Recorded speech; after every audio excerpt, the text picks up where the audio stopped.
Hey guys, in this video I'm going to show you how to change the default search engine inside Microsoft Edge. If you find this video helpful, please consider to like this video and subscribe to my channel. In saying that, let's just jump straight into the video. Alright, so what we want to do is open up Microsoft Edge. From here, click on the three dots in the top right hand corner of the page. From here, navigate and click onto settings. Now you'll be taken inside Microsoft Edge settings. Inside settings, we want to click on the privacy, search and services tab. From here, we need to click on search and connected experiences. And then near the bottom of the page, it will say address bar and search, manage search suggestions and search engine used in the address bar. Click onto that. Then it will say search engine used in the address bar.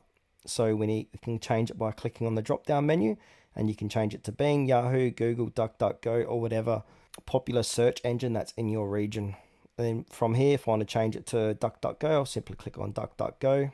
And now if I just do a type in test here, there you can see it has been changed to DuckDuckGo as my preferred search engine inside Microsoft Edge.